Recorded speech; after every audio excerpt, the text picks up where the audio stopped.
13,000-ഓളം വാഹനങ്ങൾക്ക് പാർക്ക് ചെയ്യാവുന്ന വമ്പൻ കാർ പാർക്കിംഗ് സൗകര്യങ്ങളാണ് ദുബായ് മോളിൽ ഉള്ളത്. ദുബായ് സാലിക് കമ്പനിയുമായി ചേർന്നാണ് പുതിയ പെയ്ഡ് പാർക്കിംഗ് സംവിധാനം മോളിൽ നടപ്പാക്കുന്നത്.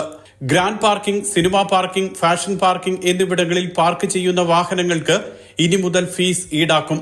ടിക്കറ്റ് എടുത്തു വരുന്ന വിനോദസഞ്ചാരികൾക്ക് സബിൽ, ഫൗണ്ടൈൻ വ്യൂ എന്നിവിടങ്ങളിലെ പാർക്കിംഗ് സൗജന്യമായിരിക്കും. പ്രവൃത്തി ദിവസങ്ങളിൽ ആദ്യ 4 മണിക്കൂർ സൗജന്യ പാർക്കിങ്ങും തുടർന്നുള്ള മണിക്കൂറിന് 20 ദിർഹവുമാണ് പാർക്കിംഗ് നിരക്ക്. 5 മണിക്കൂർ കഴിയുന്നതോടെ 60 ദിർഹം, 80 ദിർഹം, 100 ദിർഹം എന്നിങ്ങനെ നിരക്ക് വർദ്ധിക്കും. 24 മണിക്കൂർ നിർത്തിയിടുന്ന വാഹനം 1000 ദിർഹമാണ് പാർക്കിങ്ങിന് നൽകേണ്ടി വരിക. വാരാന്ത്യങ്ങളിൽ ആദ്യ 6 മണിക്കൂർ സൗജന്യ പാർക്കിങ്ങും പിന്നീട് 80 ദിർഹം മുതലും ഫീസ് ഈടാക്കും. 12 മണിക്കൂറിന് 500 ദിർഹവും 24 മണിക്കൂറിന് 1000 ദിർഹവും നൽകണം.